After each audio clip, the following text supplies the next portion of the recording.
भैया मैंने आपको लास्ट टाइम बोला था ना कि मुझे विश्वास है कि मुझे राधा रानी अवश्य लेने आएगी जब मैं सीढ़ियां चढ़ कर हाँ जाऊंगी। जी। तो भैया सच में ही इस बारी लाडो रानी मुझे लेने आई। क्या बात।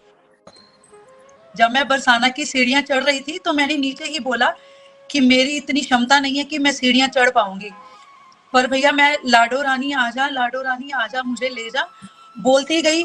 और वहां पर जब हम सफेद छतरी के पास पहुंचे तो कोई फोटोग्राफर आया, उसने हमारी फोटो क्लिक करी। और जब हमने रात को घर आके फोटो देखी तो मेरे कंधे पर 2 लाल चूड़ियों वाला इतना सुंदर हाथ। क्या बात।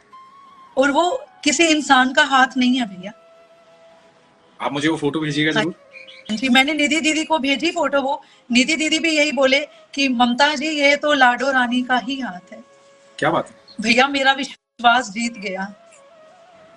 जब विश्वास होता है तो चमत्कार हर पल होता है, ये तो मैं हमेशा कहता हूँ। हाँ जी, विश्वास ही सब कुछ है। हाँ जी भैया। पहली बारी तो जब मैंने आपको बताया था कि लाडो रानी मुझे मिली थी, बट थोड़ा सा मुझे डाउट था कि आप कह दोगे या कोई और सेकंड थर्ड पर्सन बोलेगा तो मुझे विश्वास होगा, लेकिन नहीं भैया, इस बार मुझे खुद को ही विश्वास है। कि मैं आपको फोटो दिखाती हूँ, अगर आपको विजिबल हो पाए तो देखो। हाँ जी, मुझे फोटो में दिखाई दे रहा है। ये देखो, कंधे पे, मेरे कंधे पे हाथ देखिए। और ये आप में से कोई नहीं है। नहीं, और भैया जहाँ फोटो खींची गई वहां सब जेंट्स थे। क्या बात है। और इतना सुंदर हाथ है ये, और इसकी शेप बिल्कुल अलग है हाथ की। क्या बात है। आप फोटो मुझे भेजिएगा जरूर। और हाँ, मैं, जैसा आपने मुझे अभी कहा ना, मैं आपको एक बात बताऊं, एक बात मैं शुरू से कहता आया हूं जब से ये पेज, कि आपके और ईश्वर के बीच में कोई आ ही नहीं सकता। वो डायरेक्ट संबंध है ईश्वर से आपका, कोई नहीं आ सकता। जी, क्योंकि वो आप के और ईश्वर के बीच का ऐसा तार है, जैसे बच्चा जन्म लेता है ना, तो बच्चा जन्म लेता है तो एक और नाल होती है जो माँ से जुड़ी होती है उसकी। हाँ जी, हाँ जी। तो क्योंकि ये संसार है, इसमें आकर के वो डॉक्टर आकर के उस और नाल को काट देता है, बच्चे को डिस्कनेक्ट करता है, फिर वो संसारिक हो जाता है बच्चा। हाँ जी। तो लेकिन ये जो और नाल है ना, हमारी ईश्वर से जुड़ी हुई है, ये कोई नहीं काट सकता। ये बिल्कुल ऐसे जुड़ी होती है, ये अलग होती है, धीरे धीरे धूमिल होती है। हमारा विश्वास जब कमजोर होता है, लेकिन जैसे ही विश्वास जागृत होता है ना, ये और नाल दिखाई देनी शुरू हो जाती है, हमारा जो संबंध है। और इस संबंध के बीच में कोई आ ही नहीं सकता। ये जो हम सांसें लेते हैं ना, क्या कहते हैं हम, जब बच्चा पेट में होता है तो हम क्या कहते हैं हमेशा, कि जो माँ खा रही है वो बच्चा खा रहा है। हाँ जी, यही कहते हैं ना।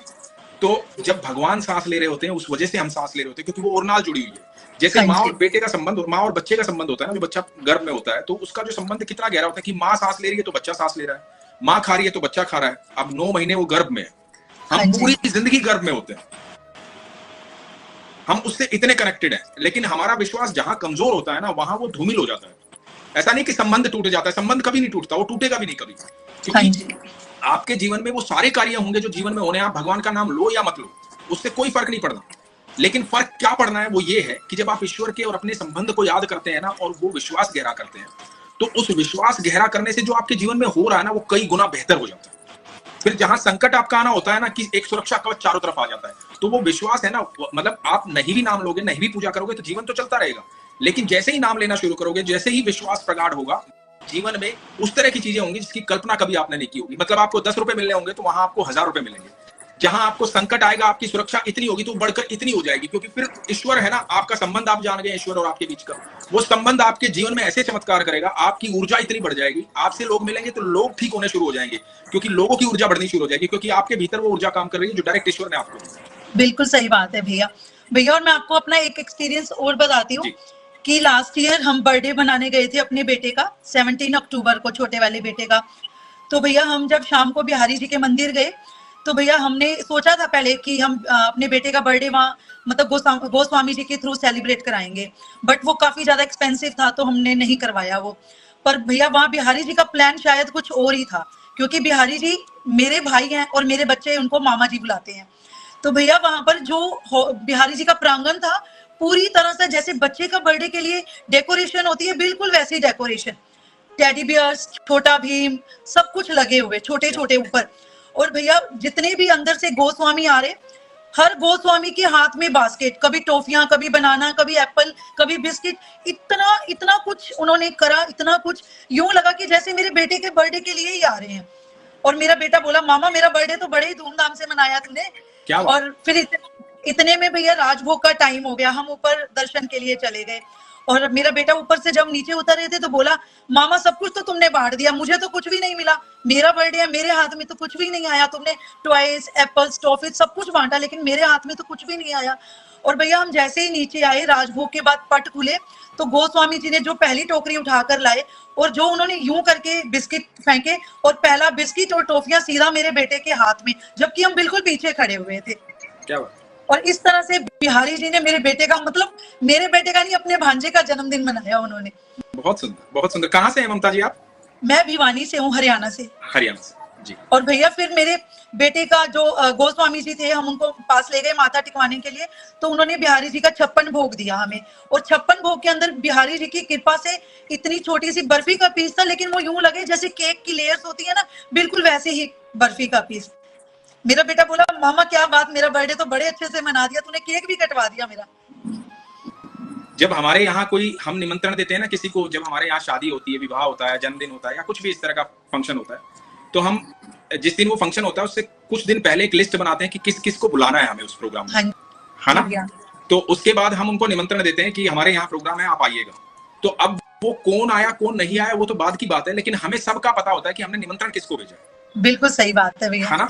तो जब लोग वृंदावन जाते हैं ना, बरसाना जाते हैं, वृंदावन जाते हैं, तो वो निमंत्रण ईश्वर की तरफ से होता है भक्तों को। ऐसा नहीं कि हम जाते हैं, हम नहीं जाते, हमारी औकात ही नहीं है जाने की, हम उस तरह के है ही नहीं, मतलब हम कौन है।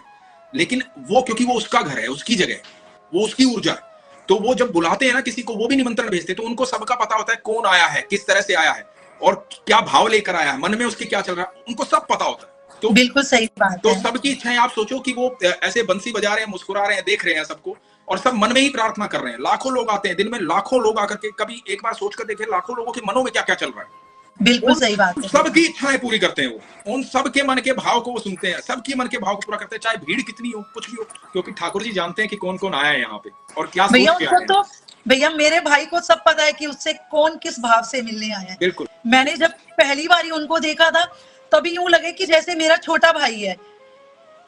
मैं उनको बोलती ही यही हूँ कि तुम मेरे छोटे भाई हो, जैसे छोटा भाई लाड करता है ना, बिल्कुल वैसे ही लाड करते हैं, और उसी भाव से ही मिलते हैं वो। बहुत बहुत अच्छा लगा ममता जी, और ईश्वर आपके साथ इसी तरह का, आपका और ईश्वर के बीच का संबंध बना रहे, आपका विश्वास प्रगाढ़ रहे, खुश रहिए हमेशा। ठीक है?